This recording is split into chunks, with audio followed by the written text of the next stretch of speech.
guys, happy Tuesday. Trisha Turner here. I am happy today to bring in someone super awesome.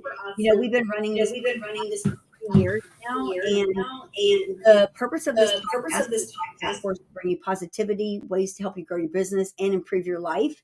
And everybody that's been following our story knows that we recently switched over to a new real estate company, new to us, a couple of months ago. And so today I have the founder of Real Brokerage with me, Tamir, who is coming to us, you guys, from Israel, which is just there's going on over there. So, wow, A, that he's here, awesome, and then B, that he's created Tamir, people that don't know your story, you give a little bit of your backstory from how long you've been going. Let's kind of start here. Sure. So first of all, hi Trisha, hi everyone. Thanks for having me. And yes, I'm in Israel right now, and it's a little bit chaotic here, but I'm well, I'm safe, everything's okay. So I started in real estate around, I don't know, more than 20 years ago. I actually started as a construction worker, and then got a degree in economics, and then joined a startup. Been with two different tech companies for about 5 years. That was in the early 2000s.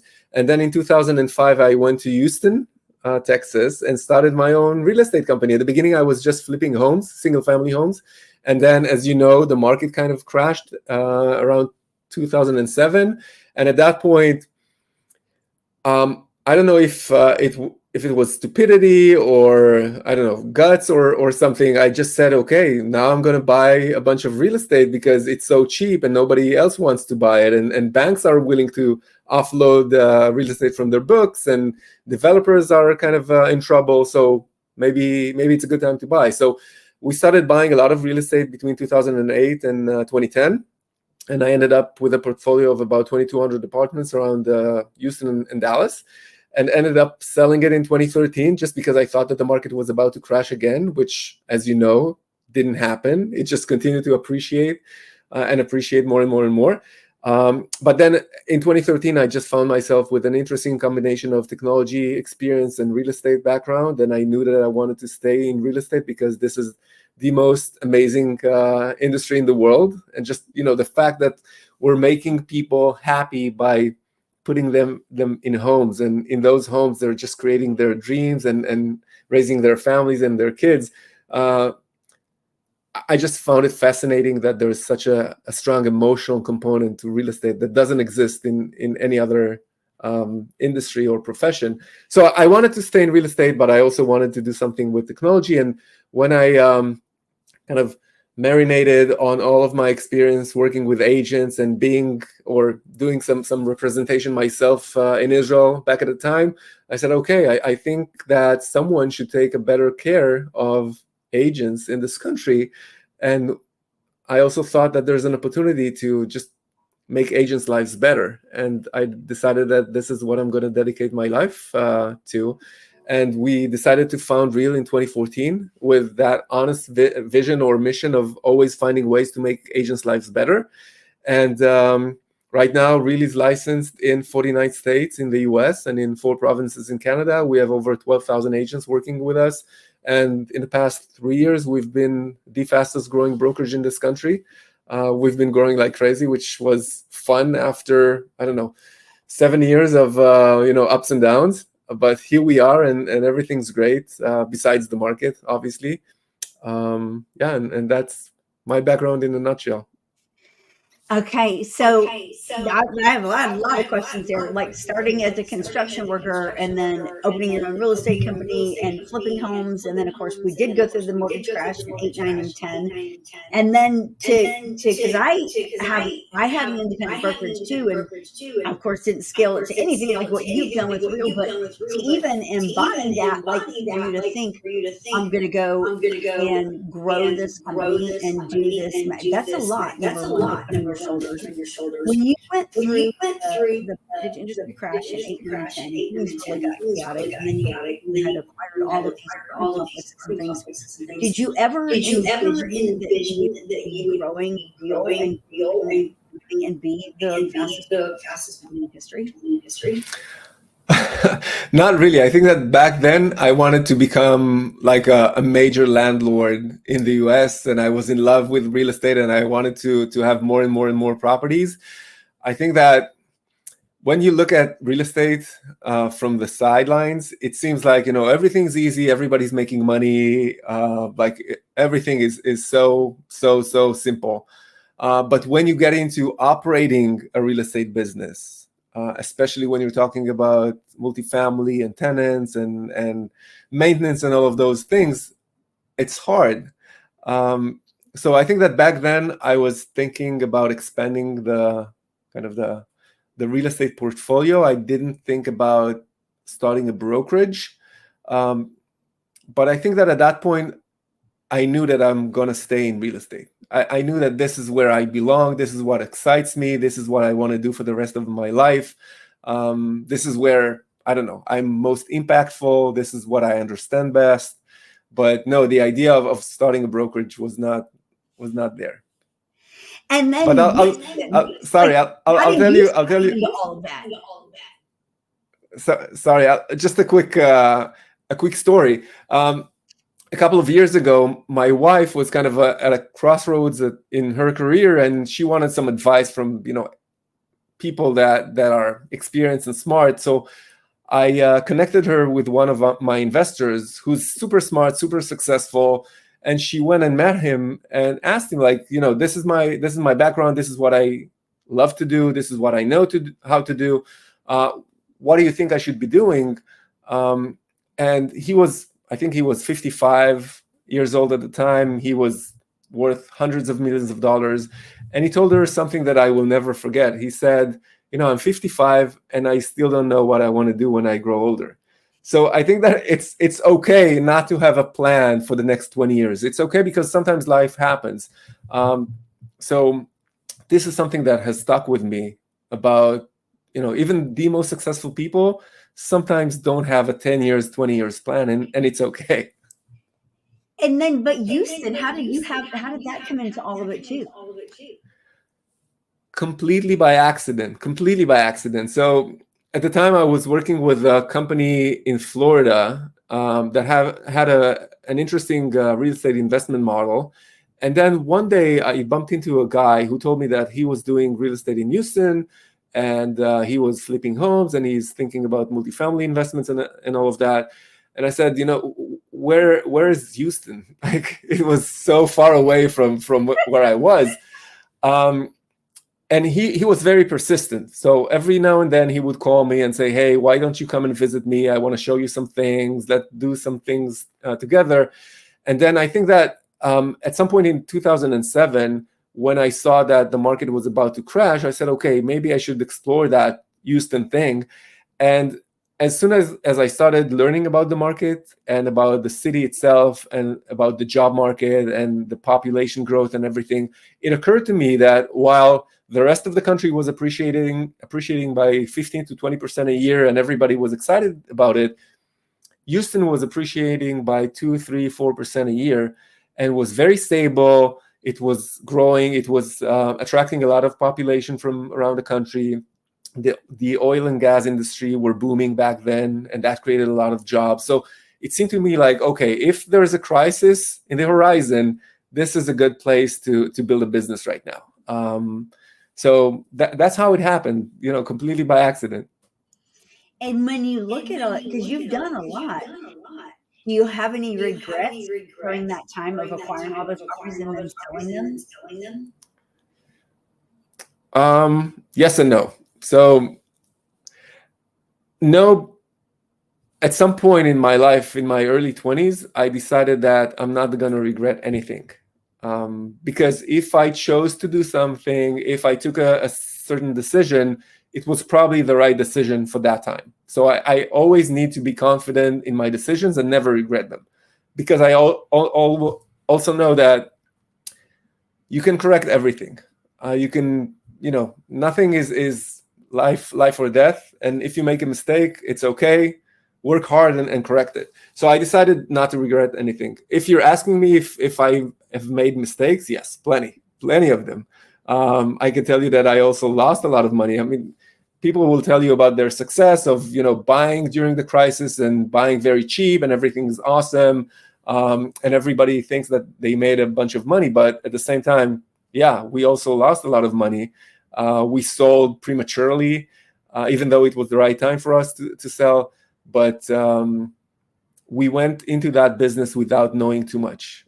So we probably left a lot of money on the table, also operating the properties. And but I mean, this is how you grow. I mean, you can never start a business from scratch and not make any mistakes. It just does not exist.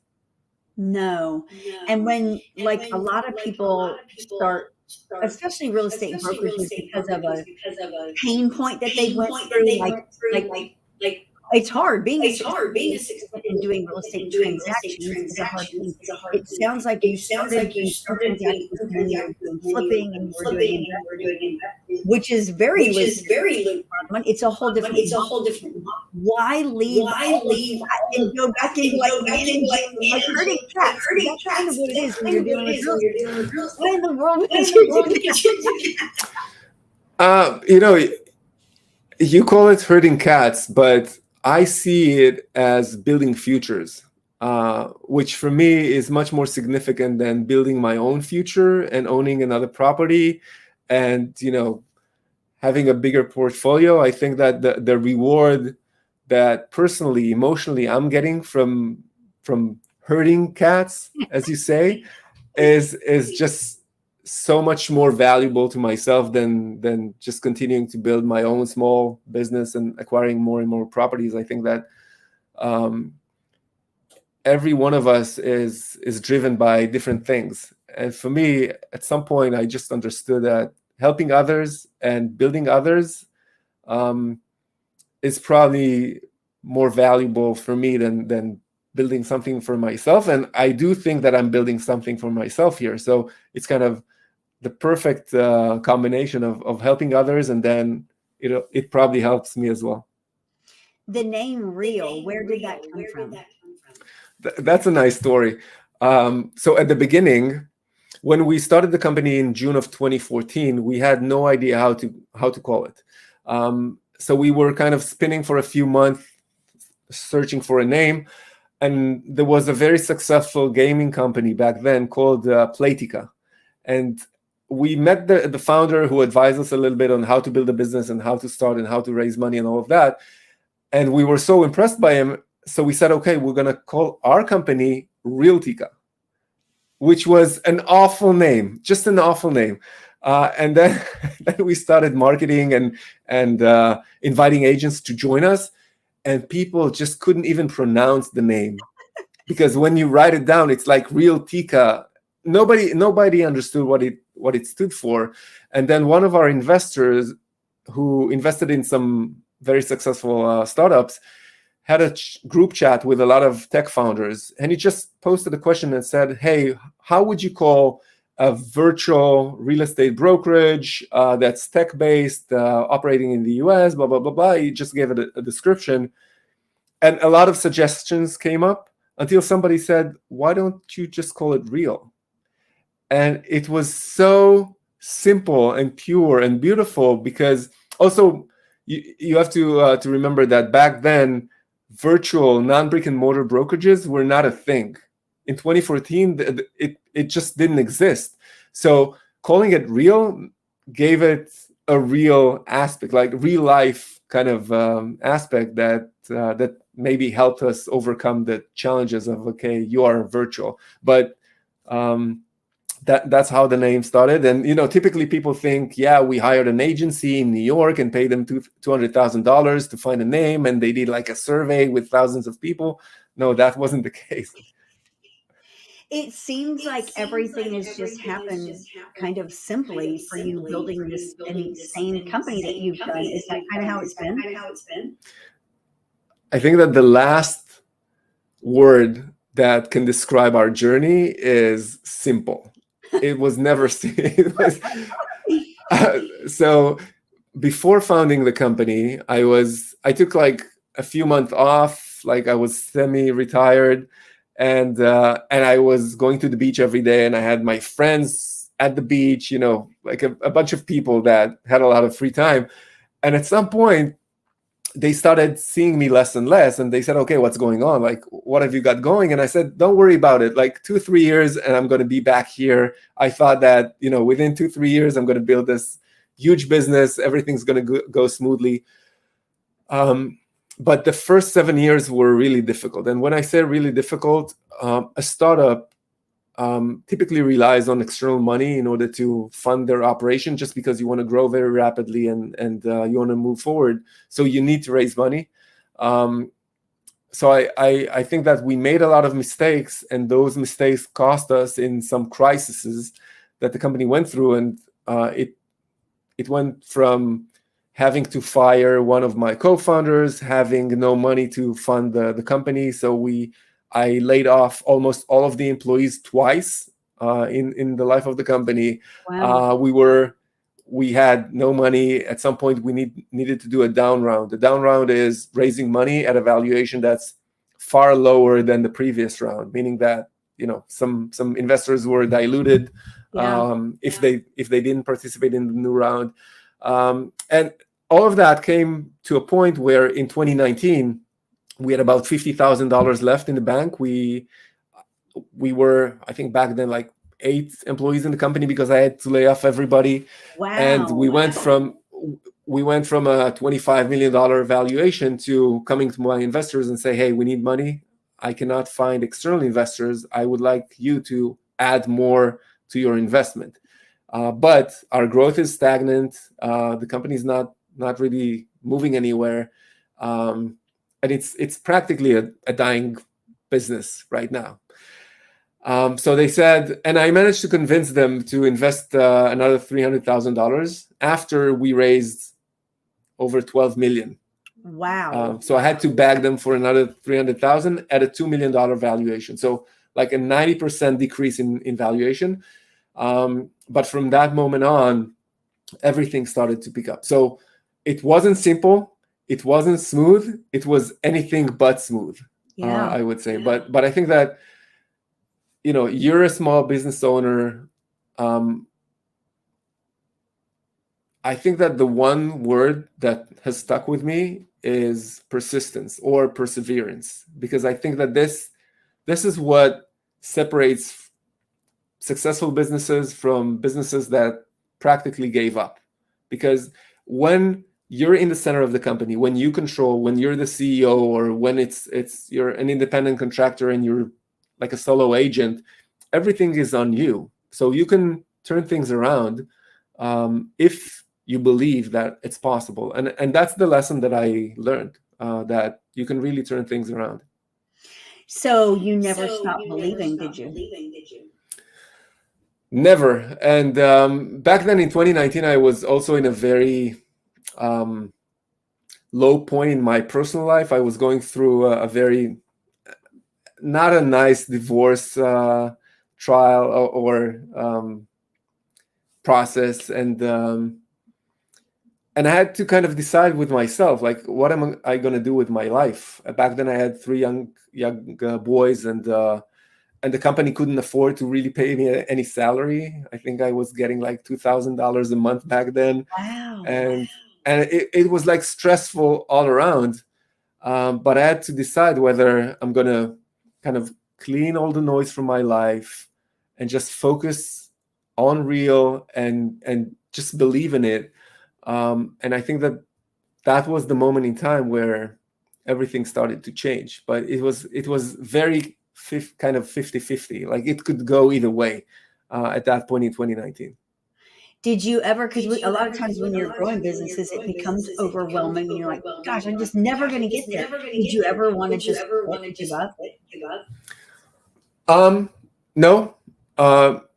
Actually, that's the one thing that never happened. I have one investor who's very close to me. He's like a co-founder in the company, and he always believed in us. Always. He always backed us whenever we needed an advice, whenever we needed to raise money. He would lead the rounds and everything. But at that point in 2019, he said, I never told you something like that, but I have to be honest with you. And I want you to take some time and think whether you want to move forward and continue, because maybe it's now is the time to move on and give up. And that was shocking because he was the biggest believer in the company. And like just him pausing and asking me to look deep inside and see if I still believe in the company, that was kind of an awakening moment for me. And I took the night, and in the next morning, I told him, yeah, I'm continuing. Like, I'm not giving up. So I never thought about giving up. I just truly believe that if you create value for others, eventually things will come your way. Eventually things will start going well. People will hear about you. People will understand what you're trying to build. People will partner with you. I just believed so much in the value that we're building and bringing to agents that for me, it was always clear that as long as we continue to bring value, at some point things will work. What do you think was like one of those big pivoting moments that has just propelled Real to grow like it has? Oh, it's extremely clear to put your finger on that point in time where everything went from, ups and downs and kind of being stagnant to just like that crazy curve. It was in the summer of 2020 where in that point, two things happened. One, we went public, and we decided to create an equity incentive program for our agents and practically turn our agents into partners in the company. And the second thing that happened at the same time was changing our agent attraction model from trying to spend a lot of money on Google and Facebook and showing agents ads to coming to our agents and saying, hey, you're our partners. Why don't you help us attract agents in your markets? And if you're successful, then we'll take those marketing dollars that currently are paid to Google and Facebook, and we will pay you. So those two things just completely changed the trajectory of the company.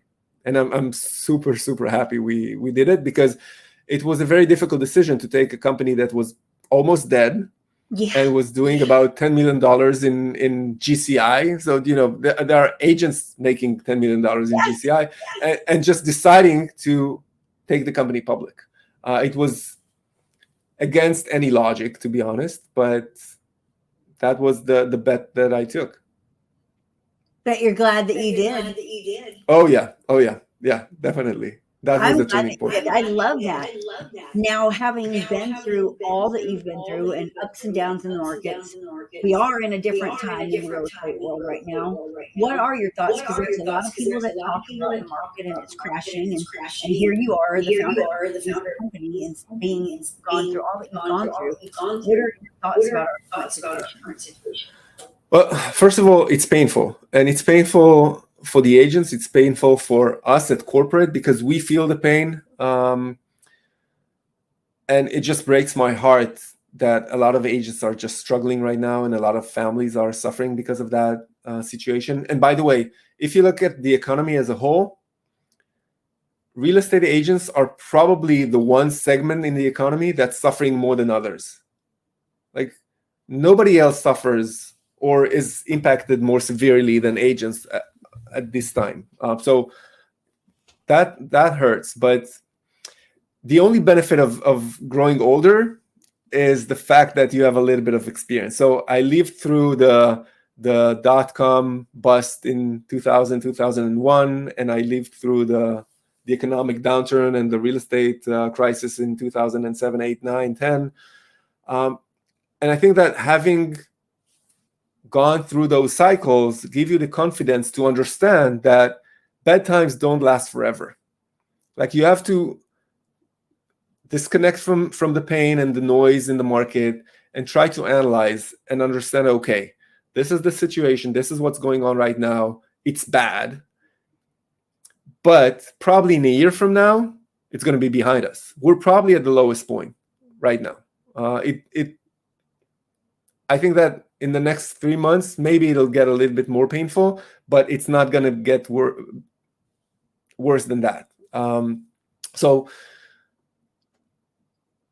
I just think that if you think long-term, and if you also believe in your ability to outperform your peers, you can always be successful. So I'll give you an example, okay? In the second quarter of this year, Real was the only company in our space that actually grew. And we actually grew revenue by 65%. So think about 2022. In 2023, the second quarter, we did 65% more revenue compared to 2022. What it tells me and what it teaches me is that every agent can outperform their markets if they do the right things, if they work harder, if they work smarter. But it's possible.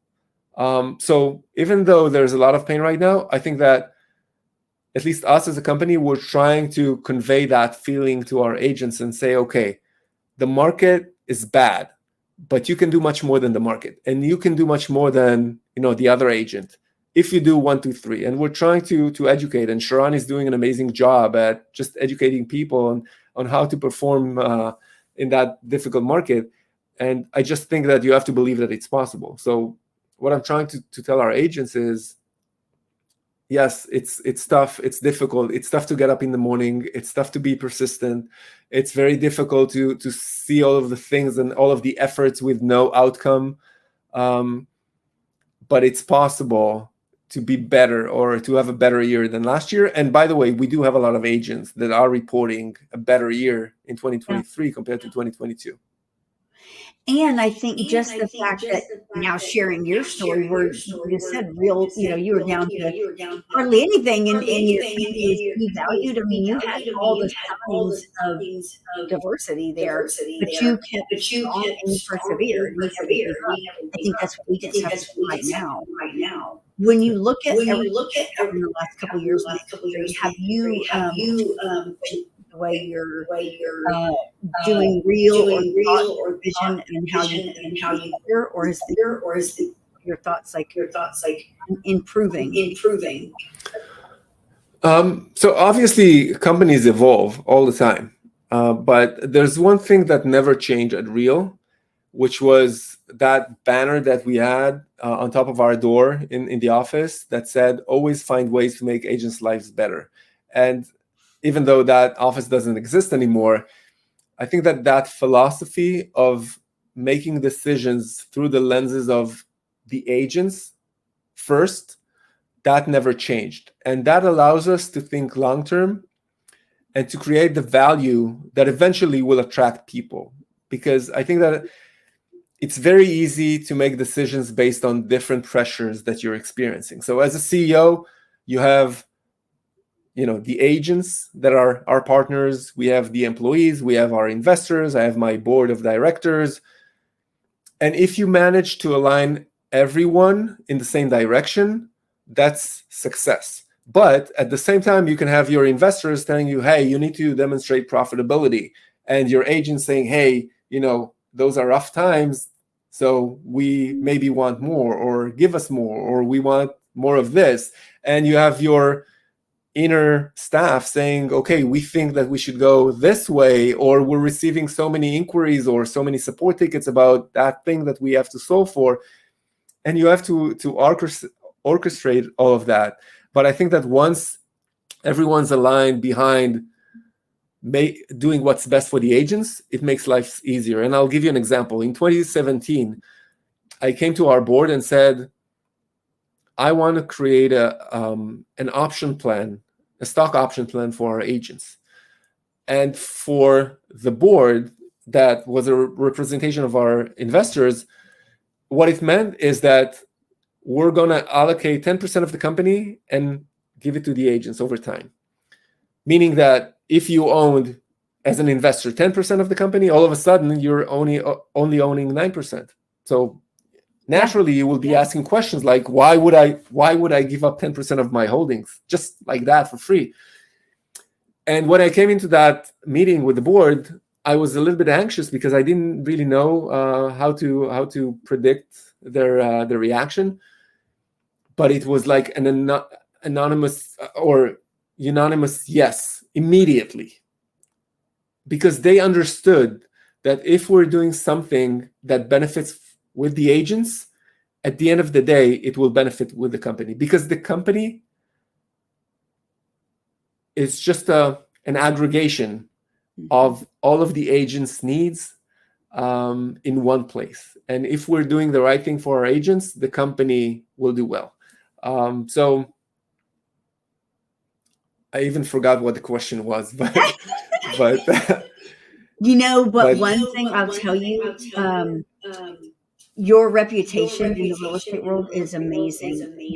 And the company's reputation is great. There are the last 3 years, there's been partners that have developed, and we have been everyone. If you're if you're a top team or something like that, you're a target. You're always a target. So you're being hit on by all these other and offers that get made, and companies throw money around, a lot of money out of companies to people to get them to come to them. And the one thing, many things that are good about you and rumor around the real estate world is that Tamir doesn't operate like that. Real doesn't operate like that. They don't want to buy people. They want people to come to the company, to be with the company because the company is good and they're on the same and we're like-minded. Can you speak a little bit about that?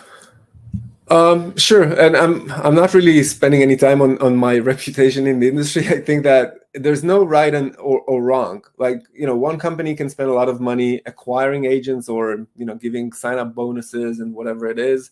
And another company can say, okay, this is the model and this is what we offer, and you're invited to join us as a partner. And both ways are probably correct. It just has to do with what kind of philosophy you have as a CEO or as a company, and what you're trying to build. So I'm not saying that one way is right and the other way is wrong. I just think that the model, or I'll put it differently.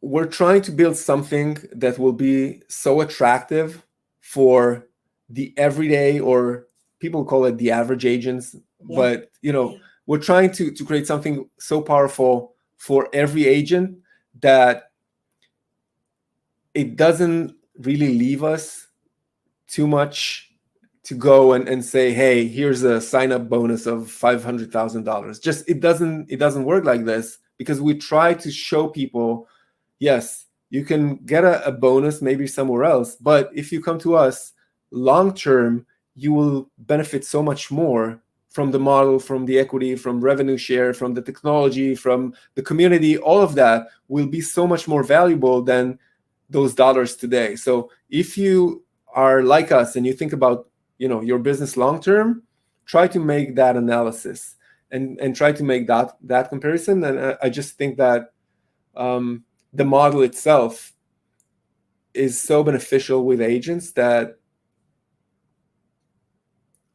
in some cases we just don't need to do anything on top of that. But again, we probably could have grown faster trying other things, but I don't know if we would have grown the right way. I second that. I want to pick your brain for a little bit about AI. You've talked about Real being a tech company, and you definitely have the background. Now AI is all over the place. What are you guys doing? Because a lot of agents that like Real is really going to be out there at the forefront with AI technology to help the agents do more. Yeah. So AI is obviously the buzzword in 2023. And it's also scary in many ways. Like sometimes I find myself asking, okay, like what is my job going to look like in 5 years with AI? And I'll just give you an example.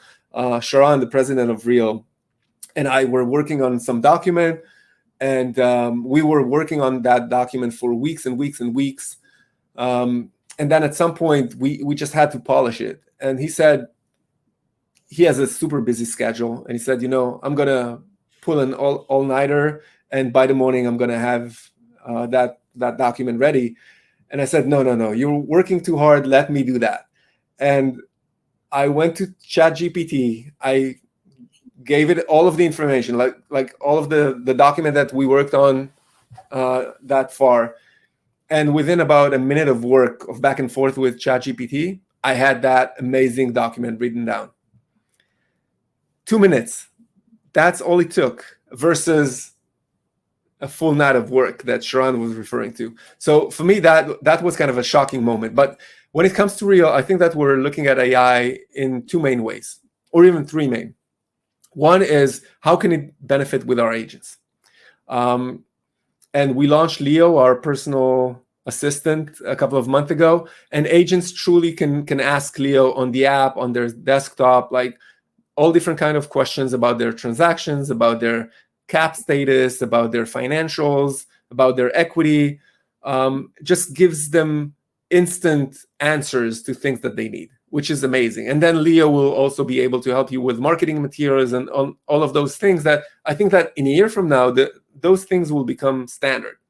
So that's one thing. Second, when it comes to our agents' clients, I think that AI can create an amazing experience for them, because AI can work whenever you're unavailable, or it can provide faster answers than you will ever be able to.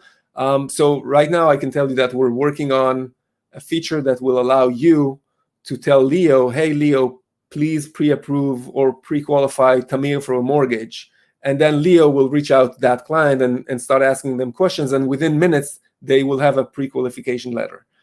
So I think that there are a lot of things that AI can do for the consumer throughout the transaction. It's not only the pre-qualification, it's also afterwards. Because let's face it, one of the problems right now is the lack of visibility for consumers within the time of the transaction. So just having an AI that can answer the questions, provide them that visibility, relieve some of the stress that's building up sometimes when you're not getting answers instantaneously. I think that could be huge.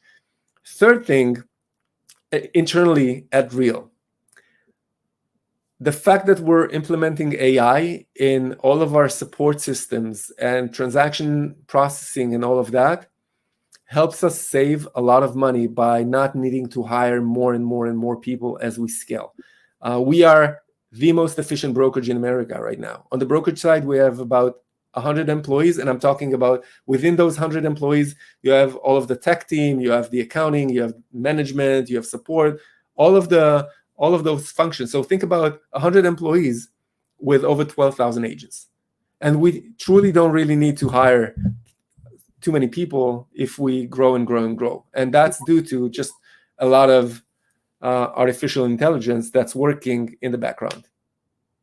That's pretty impressive. And of course, it saved the company a ton of money, which is awesome. Exactly. Yeah. Last question, then you get back to your day there in Israel. Because people will wonder this stuff too.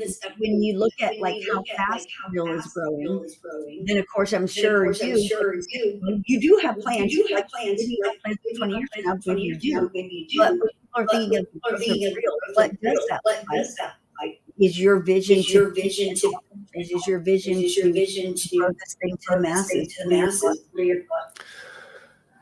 I think that our plan right now is to change the way people buy and sell homes using technology while leaving the agents in the center of the transaction. So going back to AI, for example,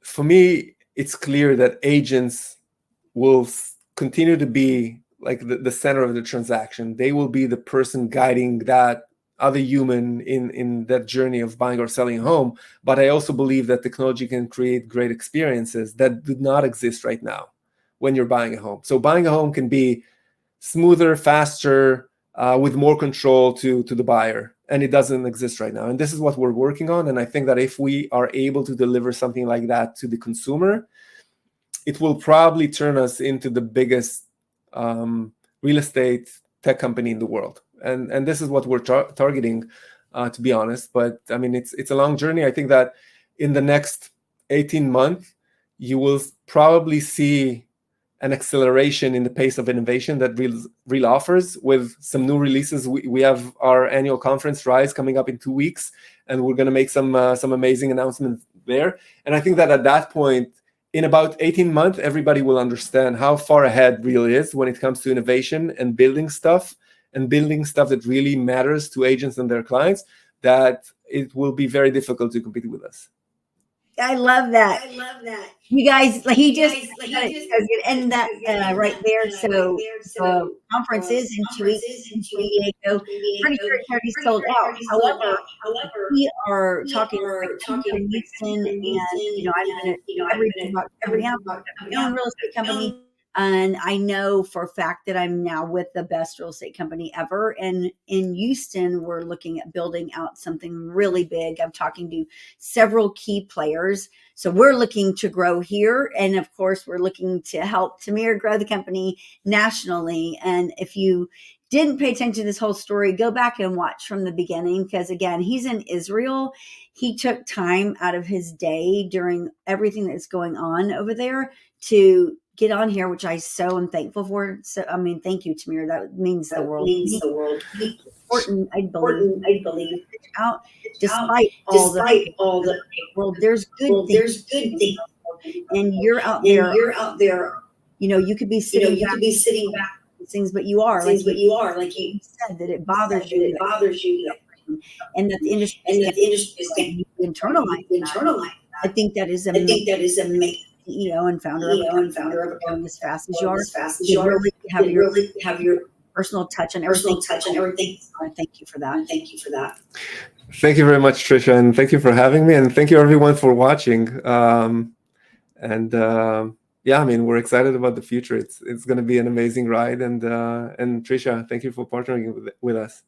Most definitely. And you stay safe over there, Tamir. And you guys follow us, follow Real, and we'll see y'all later. Bye.